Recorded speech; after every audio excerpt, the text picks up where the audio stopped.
Elite study platform पर आप सभी का स्वागत है। इस सीरीज में हम डिस्कशन करेंगे हिमाचल प्रदेश सचिवालय की जो क्लर्क की वैकेंसीज निकली है उसके लिए जो आपका रिटन टेस्ट होने जा रहा है उसके ऊपर पहला वीडियो हमारी टीम के द्वारा जारी किया गया था, जिसमें हमने आपको बताया था कि क्या इसका सिलेबस रहता है और किस तरह से आपको तैयारी करनी होगी। अब आपको एलाइट स्टडी यूट्यूब चैनल पे निःशुल्क में इसकी कोचिंग करवाई जाएगी।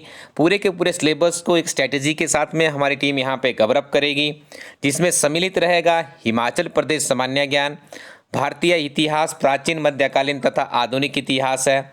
उसके बाद इंडियन पॉलिटी है, जियोग्राफी है, इकोनॉमी है, जनरल साइंस है, इसको हम पढ़ेंगे। उसके बाद रीजनिंग के कुछ ऐसे महत्वपूर्ण प्रश्नों को भी यहाँ पर समझेंगे जिससे बहुत से प्रश्न पूछे जाते हैं।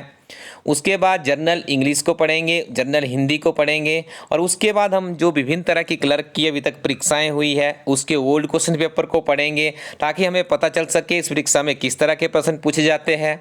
जो आपने अभी तक पढ़ा था वो आपके लिए कितना लाभदायक साबित होने वाला है, ये सारी जानकारियाँ, ये पूरी के पूरी जो आपको एक कैलकुलेटेड तरीके से, एक प्लान तरीके से ये सारी की सारी कोचिंग इस यूट्यूब चैनल पे उपलब्ध करवाई जाएगी। तो आइए आज से शुरुआत करेंगे हम हिमाचल प्रदेश के सामान्य ज्ञान से। देखिए, हिमाचल प्रदेश के सामान्य ज्ञान को हम यहाँ पे इस तरह से पढ़ेंगे ताकि आप किसी भी एग्जाम में जाइए। देखिए, जो एचपी जीके है वो तो सिमिलर ही रहेगी, लेकिन यहाँ पे हमारी टीम के द्वारा क्या किया गया है, जो इस परीक्षा का स्तर है उसके हिसाब से ही यहाँ पे प्रश्नों को लिया गया है। लेकिन यदि आप अच्छे से इन सारे वीडियोस को सुनते हैं, बार बार सुनिएगा, अपने समय का सदुपयोग कीजिएगा, निश्चित तौर पे आपको लाभ मिलेगा। तो आइए शुरुआत करते हैं हिमाचल प्रदेश के सामान्य ज्ञान से। देखिए, सबसे पहले तो आपको हिमाचल प्रदेश के बारे में इतना पता होना चाहिए कि एक पहाड़ी प्रदेश है, काफ़ी तीव्र गति से विकासात्मक जो यात्रा रही है हमारे इस प्रदेश की। 15 अप्रैल ये आपको सबसे पहले याद रखना होगा। जब भी आप हिमाचल प्रदेश का नाम सुने आपके दिमाग में चीज़ें आनी चाहिए। 15 अप्रैल 1948 को हिमाचल प्रदेश अस्तित्व में आता है। आपको ज्ञात होगा 15 अगस्त 1947 को भारत को आज़ादी मिली थी और उसके उपरांत 15 अप्रैल 1948 को हिमाचल प्रदेश बनता है, जिसमें 4 आपके जिला थे। ये आपको निश्चित तौर पे याद रखना है।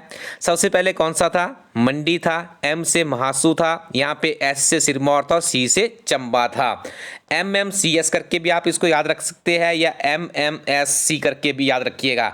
एम से मंडी, एम से महासू, एस से आपका सिरमौर और सी से चंबा। ठीक है जी, ये 4 जिले थे। ठीक है, यहीं से हिमाचल प्रदेश की शुरुआत होती है। 1951 में हमारा ये प्रदेश पार्ट सी स्टेट बनता है और उसके बाद एक बहुत ही महत्वपूर्ण तिथि है जो कि है 25 जनवरी 1971। याद रखिएगा, 25 जनवरी 1971 को हिमाचल प्रदेश पूर्ण राज्य की प्राप्ति होती है।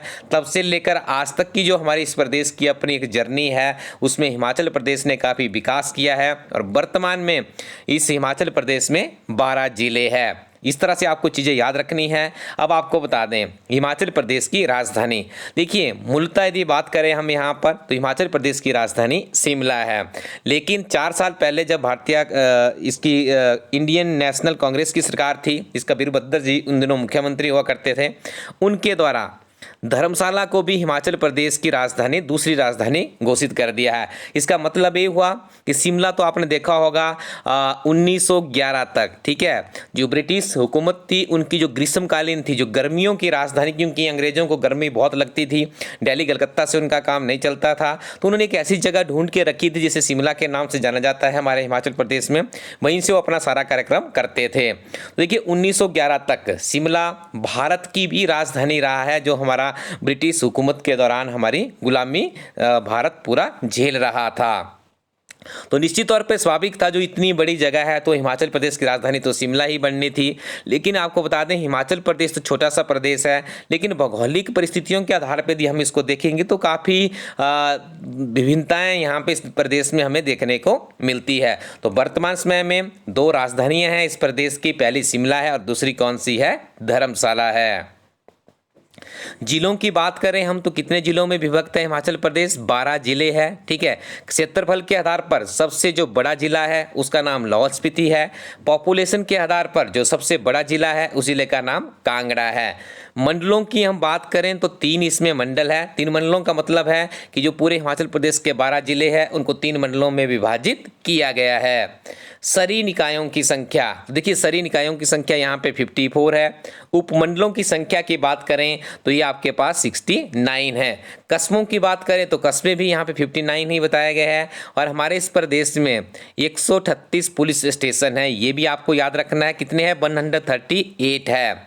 ग्राम पंचायतों की यहाँ पे बात करें, ये प्रश्न आपके लिए बहुत ही महत्वपूर्ण है क्योंकि 2021 के अंत में हिमाचल प्रदेश में पंचायतों के चुनाव हुए थे। उससे पहले पंचायतों की संख्या काफ़ी कम हुआ करती थी, इनकी संख्या को बढ़ाया गया और वर्तमान में हिमाचल प्रदेश में 3615, कितनी याद रखिएगा, 3615 ग्राम पंचायतें हैं। हमारे इस प्रदेश की बात करें तो हिमाचल प्रदेश में 20,690 क्या है? गांव हैं। अब आगे डिस्कशन करते हैं हिमाचल प्रदेश से सांसदों की संख्या।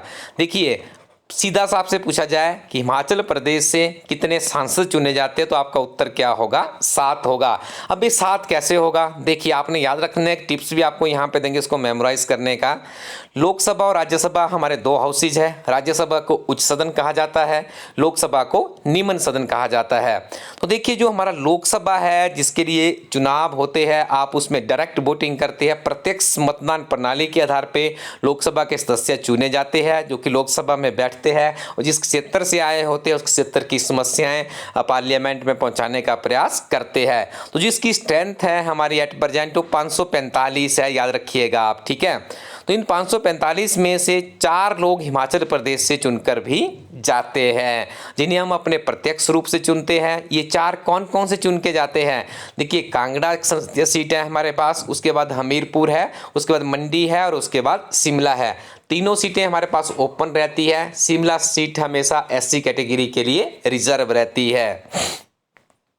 आगे बात करते हैं राज्यसभा की। राज्यसभा उच्च सदन है जो उसकी स्ट्रेंथ है उसमें राज्यसभा में कितने सदस्य चुने जाते हैं तो उसमें 238 से 12 250 के आसपास वहाँ पे स्ट्रेंथ रहती है, ठीक है।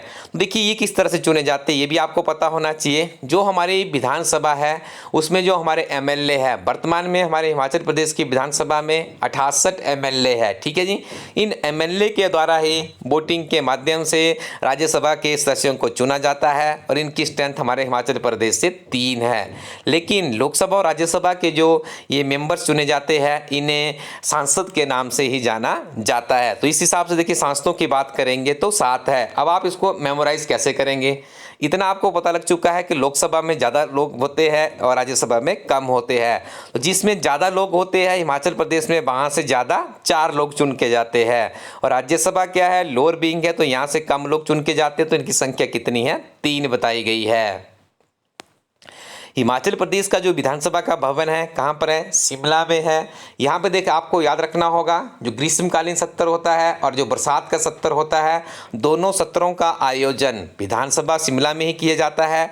जो तीसरा शीतकालीन सत्र होता है उसका आयोजन धर्मशाला में होता है।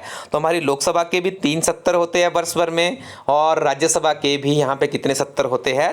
3 ही। इसके विधानसभा के भी कितने सत्र होते हैं? 3 सत्र होते हैं। शीतकालीन जो कि धर्मशाला में होता है, उसके बाद ग्रीष्मकालीन और जो बरसात के रेनी सीजन्स में होता है 3 या 4 दिनों का, उनका आयोजन कहाँ पर होता है? शिमला में होता है। तो हमारे इस पूरे प्रदेश को, जो पूरा हमारा प्रदेश है उसको देखिए यहाँ पे आप 68 विधानसभा क्षेत्रों में बांटा गया है। और याद रखिएगा जो आपको हम यहाँ पे बताना चाहेंगे, देखिए यहाँ पे आपने ये चीज़ याद रखनी है जो आपको मैं यहाँ पे स्क्रीन पे लिख के बता रहा हूँ। एक टिप्स है कैसे आप इसको मेमोराइज करेंगे। जो हमारे पास ये लोकसभा की सीटें हैं कितनी है जी? 4 है। विधानसभा की सीटें कितनी है? 68 है। तो इसका मतलब हुआ थी 68 को आप 4 हिस्सों में डिवाइड कर देंगे तो 17 विधानसभा की सीटें एक में आती है। तो एक जो हमारा लोकसभा का क्षेत्र होता है उसमें 17 विधानसभा की सीटें आती है। 17 × 2 कर लीजिए, 34 कितना हो गया? मतलब 17 × 4 = 68। तो ये आपको याद रखना है कि एक लोकसभा में 17 जो हमारी विधानसभा है, 17 जो MLA है वो उसके अंतर्गत आते हैं। और एक लोकसभा का जो हमारा मेंबर होता है जिसे सांसद कहा जाता है, उसकी वैल्यूज़ आप देख लीजिए। 17 विधानसभाओं से निकल कर वो आता है। 17 विधानसभाओं के लोग वहाँ पे वोट कास्ट करते हैं और उसके बाद वो एक सांसद बनता है। आगे बात करें हम भौगोलिक क्षेत्र, हिमाचल प्रदेश कितने क्षेत्रफल में फैला हुआ है, तो आपने ये चीज़ याद रखना है, बहुत बार ये प्रश्न पूछा जाता है। 55,673 वर्ग किलोमीटर, याद रखिएगा 55,673 वर्ग किलोमीटर में हिमाचल प्रदेश फैला हुआ है, जिसको 12 जिलों में विभक्त किया गया है। 3 यहाँ पे मंडल बनाया गया है इन 12 जिलों को एडमिनिस्ट्रेट करने के लिए, ठीक है जी। और यहीं से देखिए सारी चीज़ें आपके दिमाग में होनी चाहिए। 7 हम सांसद चुन के भेजते हैं, 68 हमारी विधानसभा की सीट्स है। यदि ये जीके आपके दिमाग में इस तरह से बैठ जाए, चाहे किसी परीक्षा में आप बैठेंगे, तो आपके अच्छे से तैयारी होनी चाहिए। बार बार इनको मेमोराइज कीजिए, बार बार इस वीडियो को सुनिए और अपने फ्रेंड्स में भी शेयर करते रहिएगा। वर्ष 2011 की जनगणना के अनुसार हिमाचल प्रदेश की जनसंख्या कितनी थी? 68 या इस तरह से आपने इसको याद रखना है, 68,64,602, ठीक है जी। अब ऐसा माना जा रहा है कि हमारी जो पॉपुलेशन है 70-72 लाख के आसपास पहुंच गई है। हर 10 वर्ष के बाद जनगणना की जाती है। 2011 में हुई थी तो 2021 में होनी चाहिए थी। आप लोग देख रहे होंगे कि आंकड़े यहाँ पे अपडेट क्यों नहीं किए गए हैं। तो हम आपको बता दें, कोविड चल रहा था, कोविड के कारण सेंसस नहीं हो पाई है, तो डिले हुई है। 2022 और 23 में इसके पूरे होने की अभी अनुमान लगाया जा रहा है। तो फिलहाल आपसे जब भी एग्जामिनर पूछेगा तो निश्चित तौर पे पीछे उस एग्जामिनर ने वर्ष लिखा होगा कि वर्ष 2011 की जनगणना के अनुसार हिमाचल प्रदेश की जनसंख्या कितनी थी, तो आप उसका उत्तर करेंगे 68,64,602। अब देखिए जो हमारा हिमाचल प्रदेश है ये किस तरह की भूमि का है। देखिए हमारे यहाँ पे प्लेन एरिया भी है, मध्यम वर्गीय पहाड़ी क्षेत्र भी है और एक उच्च स्तरीय पहाड़ी क्षेत्र भी है। 3 तरह की जो भौगोलिक व्यवस्था है ये हमें हिमाचल प्रदेश में देखने को मिलती है। यदि हम समुद्र तल से इसकी ऊंचाई की बात करें, ये प्रश्न भी बहुत बार पूछा जाता है, तो समुद्र तल से जो सबसे लोएस्ट पॉइंट है हमारा वो 350 मीटर से लेकर हाईएस्ट जो है 6,975 मीटर तक हिमाचल प्रदेश फैला हुआ है। अब देखिए एक चीज़ हमें भी याद आनी चाहिए अपने दिमाग में कि आखिर देखिए 68,64,602 लोग हमारे इस प्रदेश में रहते हैं, तो इसमें मेल और फीमेल कितने हैं, ठीक है। पहले तो आप देखिए ऊपर से याद रखिएगा कि मेलों की जनसंख्या थोड़ी सी ज़्यादा है, कोई ज़्यादा फर्क तो नहीं है, लेकिन इतना आपके दिमाग में होना चाहिए कि हिमाचल प्रदेश में ज़्यादा पुरुष रहते हैं। 34,81,873 पुरुष रहते हैं 2011 की जनगणना की बात की जाए।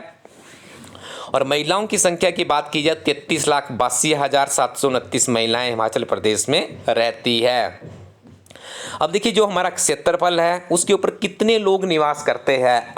देखिए जब जो क्षेत्रफल है पॉपुलेशन के साथ में जब उसे डिवाइड कर लिया जाता है तो उसको बोलते हैं हम घनत्व, अंग्रेजी में जिसे डेंसिटी कहा जाता है। ये प्रश्न भी बहुत पॉपुलर है। देखिए बहुत से प्रश्न आपको यहाँ से किसी न किसी एग्जाम में देखने को मिलेंगे। This is very important series, ध्यान से सुनते रहिएगा। डेंसिटी की बात करें तो हिमाचल प्रदेश की जो डेंसिटी है 123/1000, ठीक है, ये भी आपको याद रखना है। पुरुषों के मुकाबले महिलाएं, यदि आप यहाँ पर बात करेंगे, देखिए यहाँ पे 1000 यहाँ नहीं होगा, इसको आपने नीचे करना है। 123 आप सिंपल याद रखिएगा। ये जो आपका यहाँ पे 1000 है ये कहाँ पे होगा, ये यहाँ पे होगा, ठीक है। क्यों होगा अभी आपको बताते हैं इसके बारे में। पुरुषों के मुकाबले महिलाएं, देखिए 1000 पुरुषों पे 974 महिलाएं हैं हमारे हिमाचल प्रदेश में। वर्ष 2011 की जनगणना की ये बात की जा रही है। जन्म दर की बात करें तो ये 22.1% है, जन्म दर हमारे प्रदेश में ज़्यादा है। मृत्यु दर की बात करें तो ये 7.2% है। अब बात करते हैं कि हमारे इस प्रदेश में कितने प्रतिशत लोग पढ़े लिखे हैं, तो यहाँ पे आपको ज्ञात होगा हिमाचल प्रदेश में 82.80%। इस आंकड़े को रट लीजिए, किसी भी कीमत में रटना पड़ेगा, ठीक है। यहाँ पे आप इसे याद रख लीजिए कि इसमें क्या है 8280 है, मतलब 82.80% जो जनसंख्या है हमारी वो पढ़ी लिखी है 2011 की जनगणना के अनुसार। और फिर से याद रखिएगा पुरुष ज़्यादा पढ़े लिखे हैं, महिलाएं हिमाचल प्रदेश में थोड़ी कम पढ़ी लिखी है। तो पुरुषों की यदि हम बात करें तो 89.53% पुरुष पढ़े लिखे हैं। महिलाओं की बात करें तो 75.93% महिलाएं पढ़ी लिखी है। हिमाचल प्रदेश में जो हमारी जल विद्युत परियोजनाएं हैं, यहाँ से काफ़ी ज़्यादा बिजली प्रोड्यूस की जाती है हिमाचल प्रदेश में। तो एक अनुमान लगाया गया है हिमाचल प्रदेश में 5 मुख्य नदियाँ बहती है। कौन कौन सी है? सतलुज है, ब्यास है, रावी है, चिनाब है और उसके बाद यमुना है। तो ये 5 नदियाँ जब जिस प्रदेश से बहती होगी तो वहाँ पर तो निश्चित तौर पर जल विद्युत परियोजना की संभावनाएँ बहुत ज़्यादा होगी। तो इसको अनुमान लगाया गया है हिमाचल प्रदेश सरकार के द्वारा कि हमारे इस प्रदेश में 27,436 मेगावाट का दोहन किया जा सकता है, जिसमें से 10,596 का दोहन किया जा चुका है। बहुत बार ये प्रश्न पहले रिपीट हो चुके हैं, क्लर्क से लेकर एचएस तक की परीक्षा में प्रश्न पहले रिपीट हो चुके हैं। अगले प्रश्न की तरफ यदि हम बढ़ें, हिमाचल प्रदेश उच्च न्यायालय कहाँ पर स्थित है? तो ये शिमला में स्थित है। चीफ प्रोविंशियन के रूप में हमारा स्टेट कब उदय हुआ था? 15 अप्रैल 1948 का आपको बताया। 4 उन दिनों जिला हुआ करते थे। चंबा था, उसके बाद आपका सिरमौर था, मंडी था और महासू था। हिमाचल प्रदेश को ग श्रेणी का दर्जा दिया गया था सितंबर 1961 में। अब आपसे ये भी पूछा जा सकता है कि जो हमारा हिमाचल प्रदेश है ये कब केंद्र शासित प्रदेश के रूप में बना था? तो देखिए 1 नवंबर 1956 को याद रखना है। 1 नवंबर को हिमाचल प्रदेश में पहाड़ी दिवस भी मनाया जाता है। तो 1 नवंबर 1956 से लेकर 25 जनवरी 1971 या 24 जनवरी 1971 ये आप याद रखिएगा, तब तक हिमाचल प्रदेश क्या रहा है? केंद्र शासित प्रदेश रहा है। 15 जनवरी 1971 को शिमला के ऐतिहासिक रिज मैदान पर भारत की पहली महिला प्रधानमंत्री और एकमात्र आज तक जो प्रधानमंत्री बनने में सफल हुई है श्रीमती इंदिरा गांधी जी द्वारा 25 जनवरी 1971 को शिमला के रिज मैदान पर हिमाचल प्रदेश को देश का 18वां पूर्ण राज्य के रूप में घोषित करने की घोषणा वहां से की गई थी और हिमाचल प्रदेश 18वां भारत का पूर्ण राज्य प्राप्त करने वाला प्रदेश बन गया था। हिमाचल प्रदेश में क्षेत्रीय परिषद का गठन कब हुआ? क्षेत्रीय परिषद का गठन हुआ है अगस्त 1956 में। हिमाचल प्रदेश का पुनर्गठन कब हुआ है? 1 नवंबर 1966 में। देखिए जो पंजाब और हरियाणा का जो एरिया था, जो कि हिली एरिया था, उसे हिमाचल प्रदेश में विलय कर दिया गया। तो हिमाचल प्रदेश की कुछ सीमाएं, सटी हुई सीमाएं थी, प्लेन एरियाज था, तो उसको हरियाणा और पंजाब के साथ में भी ट्रांसफर किया गया है। हिमाचल दिवस कब मनाया जाता है? 15 अप्रैल को। और पूर्ण राज्यत्व दिवस जिसे आप स्टेटहुड डे भी कहते हैं, ये 25 जनवरी को मनाया जाता है। आपसे ये पूछ लिया जाए कि आपके इस हिमाचल प्रदेश में कितने प्रतिशत लोगों तक बिजली पहुंची है, तो आप उसका उत्तर क्या करेंगे? 100%, 100% जो हमारी पॉपुलेशन है यहाँ तक बिजली पहुंच चुकी है। आपसे ये पूछ लिया जाए कि हिमाचल प्रदेश में सड़कों की कितनी लंबाई है। देखिए तो ऐसे प्रश्न है सामान्य तौर पे भी व्यक्ति को पता होने चाहिए। तो देखिए आपसे पूछा जा सकता है कि हिमाचल प्रदेश में कितनी सड़कों का जाल है, तो आप 37,000 किलोमीटर बोल सकते हैं। औसत वर्षा हमारे इस प्रदेश में 14,469 मिलीमीटर होती है। 1,469 mm बारिश यहाँ पे दर्ज होती है। राज्य पशु हमारा बर्फानी तेंदुआ है। पक्षी की बात करें तो ये जाजूराना है। राज्य वृक्ष की बात करें तो ये देवदार है। राज्य फूल की बात करें तो ये गुलाबी बुरांस है, ठीक है जी। और राष्ट्रीय खेल की बात करें वॉलीबॉल है। हिमाचल प्रदेश में मूलतः हिंदी भाषा और पहाड़ी भाषा बोली जाती है, लेकिन यहाँ से मैं आपको गारंटी देता हूँ ये जो 4-5 चीज़ें आपने अभी पढ़ी, जिसमें राज्य पशु है, पक्षी है, वृक्ष है, फूल है या खेल है। देखिए अभी आपने पुलिस का पेपर देखा होगा, बहुत से प्रश्न हमारे करंट अफेयर की सीरीज आती है, उसमें से सामान्य ज्ञान से पूछे गए थे। काफ़ी सक्सेसफुल हमारी बुक और मॉक टेस्ट की सीरीज उस एग्जामिनेशन के लिए रही है। उसके अलावा फॉरेस्ट गार्ड की बात करें या कोई क्लर्क की परीक्षा होती है या बड़ी बड़ी परीक्षाएं, कोई भी परीक्षाएं होती है, तो इन 4-5 में से एक प्रश्न जरूर पूछ लिया जाता है। तो अपने दिमाग में अच्छे से मेमोराइज कर लीजिएगा कि हिमाचल प्रदेश का राज्य पशु बर्फानी तेंदुआ है, पक्षी जजुराना है, वृक्ष देवदार है, फूल हमारा गुलाबी बुरांस है और खेल की बात करें तो ये वॉलीबॉल है। इलास्ट्री टीम की जितनी भी किताबें आती है उसके बैक साइड पे आपको ये सारी जानकारियां भी दी जाती है, उनको भी आप एक बार से एक्सप्लोर कर सकते हो। मुख्य नदियां, हिमाचल प्रदेश से 5 मुख्य नदियां बहती है। सतलुज नदी है जो कि हिमाचल प्रदेश की सबसे बड़ी नदी है। उसके बाद ब्यास है, रावी है, यमुना है और चिनाब है। सबसे छोटी नदियों में यमुना नदी है, आपको याद रखना है। जल प्रवाह की दृष्टि से हिमाचल प्रदेश की सबसे बड़ी नदी चिनाब नदी है। हिमाचल प्रदेश में रेलवे लाइन है कालका से शिमला के बीच में, काफ़ी पॉपुलर है। दूसरी जोगिंद्रनगर से पठानकोट के लिए चलती है। ऊना से नंगल है जो कि वर्तमान में चल रही है। हिमाचल प्रदेश का पुराना किला कहाँ पे है? कांगड़ा। कांगड़ा किला काफ़ी फेमस रहा है। हिमाचल प्रदेश की सबसे पुरानी जो रियासत मानी जाती है उस रियासत का नाम त्रिगर्त है। दूसरे नंबर पे यदि आपसे पूछ लिया जाए तो आप उसका उत्तर कुल्लूट करेंगे। हिमाचल प्रदेश में पहली पंचवर्षीय योजना कब बनी थी? 1951 से लेकर 1956 के बीच में बनी थी। ये प्रश्न भी सीधा स्टैटिक जीके का प्रश्न है, बहुत बार पहले ये भी पूछा जा चुका है। हिमाचल प्रदेश का हेरिटेज नगर कौन सा है? तो इस नगर का नाम है मंडी, जिसे आप छोटी काशी के नाम से भी जानते हैं। और अब यहीं पे देखिए एक शिव धाम बनाया जा रहा है, जो कि वर्तमान में मुख्यमंत्री है जयराम ठाकुर जी, उनका गृह जिला मंडी है। तो मंडी ऐतिहासिक दृष्टि से काफ़ी फेमस रहता है, आपको याद रखना होगा। और ये तो क्लर्क की परीक्षा का बहुत ही फेवरेट प्रश्न है, बहुत बार पहले पूछा जा चुका है।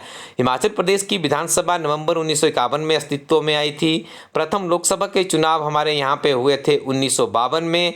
और विश्व का सबसे पुराना लोकतंत्र है मलाना, जो कि कुल्लू में स्थित है। ठीक है जी। अब देखिए हम इसमें 20 से 25 मिनट का ही हमारा वीडियो रहेगा। आज के वीडियो का टाइम लगभग पूरा हो चुका है। आप अपनी कमेंट हमें जरूर बताइएगा, आपकी कमेंट्स हमारे लिए बहुत इंपॉर्टेंट है। इस वीडियो को हम मॉर्निंग टाइम में पब्लिश कर रहे हैं। यदि आप इसके लिए और भी संशोधन चाहते हो तो बताइएगा, और किस तरह से हम आपकी तैयारी को और भी बेहतर कर सकते हैं उसके बारे में भी आप हमें जरूर बताइएगा। वीडियो के अंत में आपको बहुत ही महत्वपूर्ण जानकारी दे दें, आप अपनी स्क्रीन पे एक वेबसाइट का एड्रेस देख रहे हैं www.elitestudy.co.in। इस वेबसाइट पे जाइएगा। इलाइट टीम के द्वारा बहुत ही अच्छी किताबें बनाई गई है, जिसमें क्लर्क सचिवालय क्लर्क परीक्षा की भी किताब है। किताब बिल्कुल आउट ऑफ स्टॉक होने के कगार पे, कुछ ही कॉपियाँ उसकी शेष बची है, तो आप उस किताब को परचेज कर सकते हैं। उस किताब को बार बार पढ़िएगा, क्योंकि उस किताब में कंप्लीट सिलेबस पैकेज तथा पिछले पुराने प्रश्न पत्र भी सम्मिलित किए गए हैं। इसके साथ में आपको देखिए सामान्य ज्ञान एचपी के लिए एक अलग से बुक आती है के एस ठाकुर और डॉक्टर राकेश शर्मा जी की, उसे भी आपको पढ़ना होगा। पिछले 6 महीने के करंट अफेयर्स की किताब आपको वहाँ पे मिल जाएगी, उसका भी आपको अध्ययन करना पड़ेगा। अंग्रेजी और हिंदी आपको क्लर्क की किताब में ही मिल जाएगा। ये सारी चीज़ें आपको कम से कम 3 से 4 बार पढ़नी होगी। तो निश्चित तौर पर आप हिमाचल प्रदेश सचिवालय में प्रतिष्ठित क्लर्क की नौकरी को प्राप्त करने के लिए अपनी दावेदारी दे सकते हैं। तो आप बने रहिए हमारे साथ में, सेकंड वीडियो लेकर आप लोगों के लिए शीघ्र ही आएंगे। Thank you very much, keep watching elite study YouTube channel.